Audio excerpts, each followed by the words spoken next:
Muy bien, buenas tardes a todos. Hoy les voy a comentar lo que dice capítulo 7, que habla sobre la didáctica del lenguaje musical, lectoescritura de la música.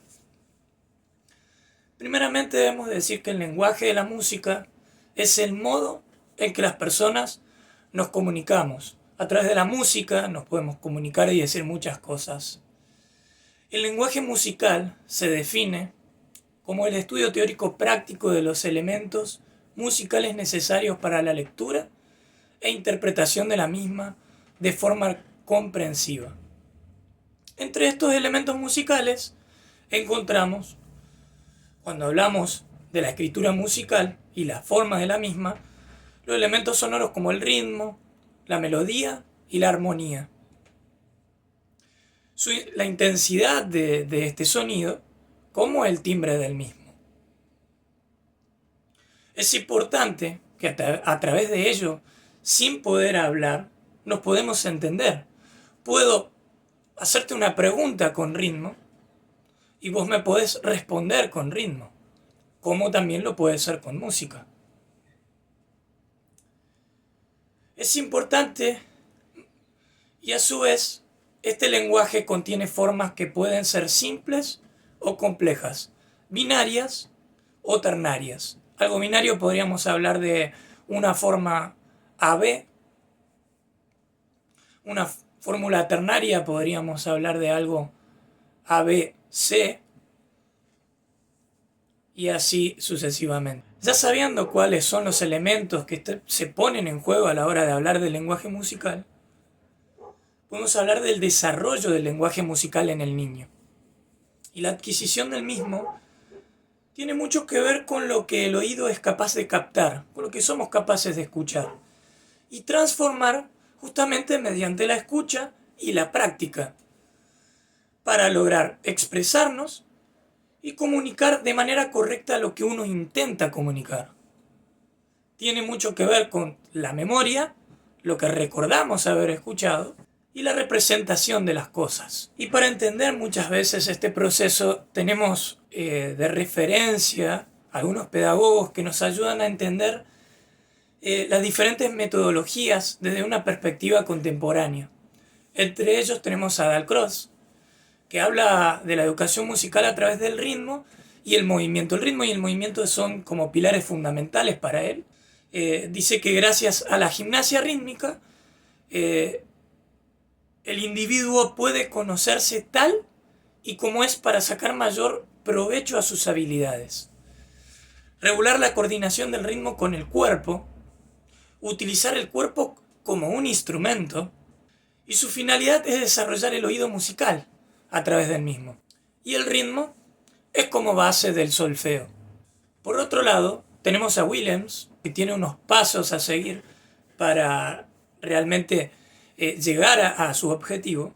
Y uno de ellos es hacer experimentar el sonido a escuchar bien por medio de juguetes y materiales musicales y sonidos diversos. Como segundo punto, intentar generar un interés por lo que escuchar y llevándolos a familiarizarse con ello. O sea, que el niño realmente, que nosotros podamos generar un interés en el niño para que el mismo realmente genere ese deseo en ellos de escuchar lo que les proponemos. Y como tercer punto, incorporar la lectura y la escritura poco a poco sobre la experiencia sonora propuesta. Por otra parte tenemos el método de Kodály, que nosotros lo conocemos mucho, en donde utilizamos las manos para ubicarnos con la nota, que se llama la fonomimia, para la interpretación colectiva de la música, que puede ser interpretación monódica o polifónica. Y las rítmicas van asociadas con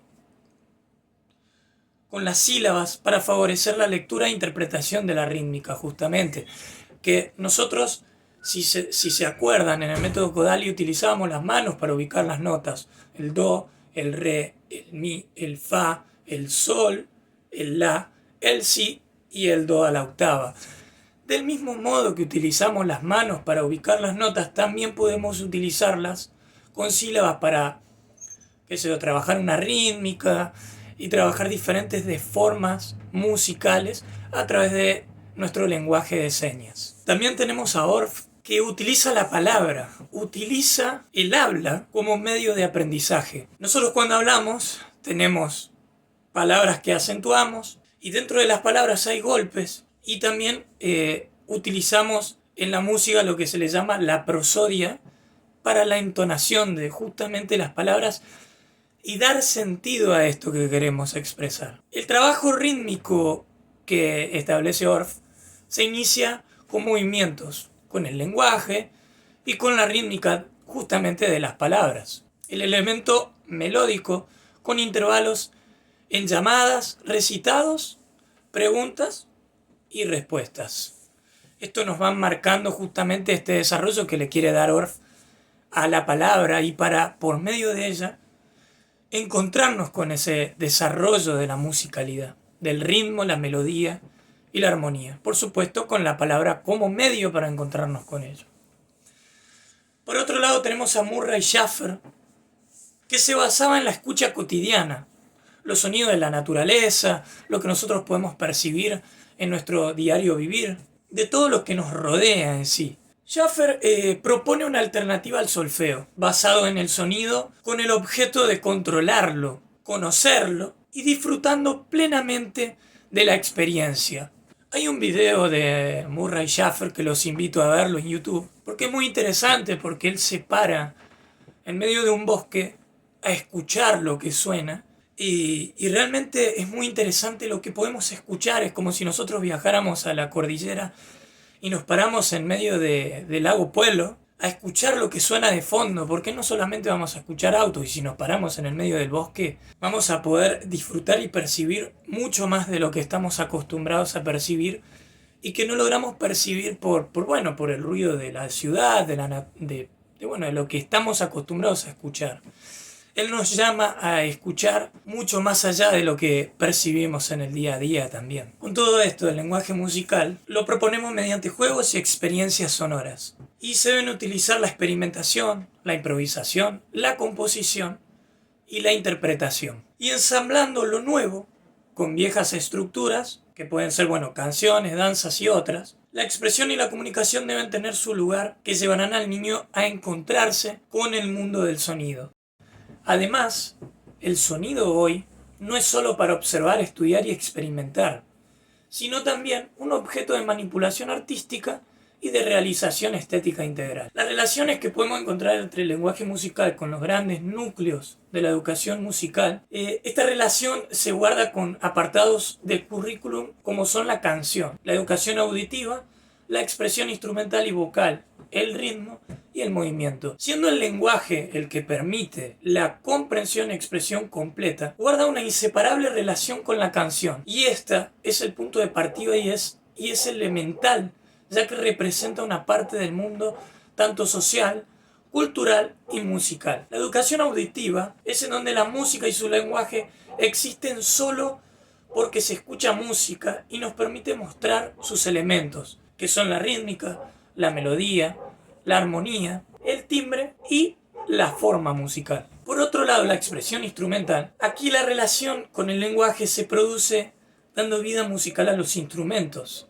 Aquí es donde lo privado, lo que llevo conmigo, se hace público y se logra a través de la función simbólica del lenguaje. Por otro lado tenemos el canto, donde la voz da vida a las canciones. Parte del habla como elemento generador de música se constata de temporalidad del tiempo, los golpes de emisión, la entonación, acentuación y la forma musical.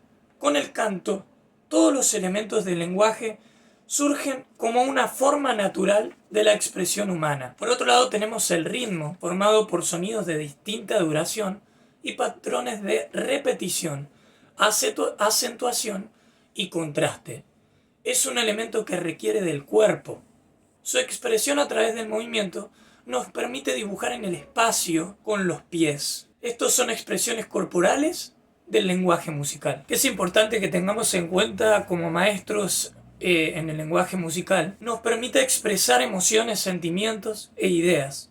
La música del mundo puede ser sustituida por sus sonidos, haciendo posible el diálogo, la recreación, la comprensión, la innovación y la transformación. Se instala en el tiempo permitiendo materializarlo y hacerlo sensible en una experiencia conmovedora. Mediante sus símbolos proporciona grandes recorridos, la capacidad de expresión, innovación y comprensión de un lenguaje que requiere un proceso de aprendizaje lento, sistemático y estructurado. ¿Cómo se adquiere este lenguaje? Por un lado puede ser por imitación diferida, donde la imitación comienza con la presencia del modelo, pudiendo después continuar, pero el verdadero sentido simbólico se produce cuando se produce en ausencia del objeto con un lapso de tiempo considerable. Por otro lado tenemos el juego simbólico. Voy a jugar como si. Este juego es conocido en el nivel sensorio-motor. Predomina la asimilación. El significante diferenciado es un gesto imitador. Los objetos se han hecho simbólicos. El dibujo, en donde el dibujo o imagen gráfica es un inmediatario entre el juego y la imagen mental. Su proceso de aparición es garabato al que se le atribuye significado, y por último, el dibujo. La evolución del lenguaje. En el niño normal, el lenguaje aparece aproximadamente al mismo tiempo que las otras formas de pensamiento semiótico. Permite la evocación de acontecimientos no actuales. La palabra, frase, puente de estadios, frase de dos palabras, sin conjugaciones ni declinaciones, y después una adquisición progresiva de estructuras gramaticales. La continuación de las reglas gramaticales y sintácticas se realiza a base de asimilación. El lenguaje y el pensamiento de las conductas sensomotoras a las conductas verbales. Entre las conductas sensomotoras, los acontecimientos se siguen sin sobrepasar la velocidad de la acción. Las adaptaciones sensomotoras están limitadas al espacio y tiempo próximos. La inteligencia sensomotora procede por acciones sucesivas y progresivamente. Por otro lado, las conductas verbales, sean gracias al relato y a las evocaciones de todo género, pueden introducir relaciones con una rapidez superior. El lenguaje permite al pensamiento referirse a extensiones espaciotemporales mucho más amplias y liberarse de lo inmediato. El pensamiento consigue especialmente, gracias al lenguaje, representaciones de conjunto y simultáneas. ¿Con qué recorrido se aprende y enseñamos? Primeramente pensando en la expresión, luego en la producción, la comprensión, la interpretación de todo aquello y por último el análisis crítico. Para aprender y enseñar a leer música del entorno, la pregunta sería: ¿qué escuchan los chicos hoy? ¿Qué les interesa? ¿Qué les llama la atención? Saber en qué momento se escucha y conocer la experiencia de la música vivida en primera persona. Estos presupuestos plantean la necesidad de una relectura didáctica que permite dar respuestas a los nuevos problemas que plantean la lectura de la banda sonora, justamente que a ellos les interesa. Especialmente, justamente de los medios que hoy en día tenemos a la mano, que son la televisión, el internet y los dispositivos móviles. Por supuesto, prestando atención a las redes y todo lo que se mueve de acuerdo a ello. Entre algunas actividades que se pueden pensar justamente para este currículo de primaria, en la aplicación de la didáctica del lenguaje musical, podemos pensar en ciertas actividades como lluvia de ideas, preparar un listado con aquellos aspectos que tienen en común el lenguaje oral y escrito con el lenguaje de la música, elegir una de las definiciones aportadas sobre el lenguaje musical y justificar su elección, localizar y extraer los elementos del lenguaje musical en los 3 ciclos de primaria, preparar una actividad de lenguaje musical para cada uno de los ciclos de primaria, siguiendo las orientaciones de las metodologías que nombré anteriormente, de Dalcroze, Kodali, Willems, Horth y Schaffer. Preparar, basándose en la metodología de Dalcroze, alguna forma de lectura-escritura para trabajar, intervalos de tu elección, duración de diferentes sonidos y sonidos simultáneos, terminaciones tonales de motivos y canciones. Muy bien, espero que les haya gustado, que les haya servido, que no se hayan aburrido y que haya sido claro. Un abrazo para todos y que estén bien.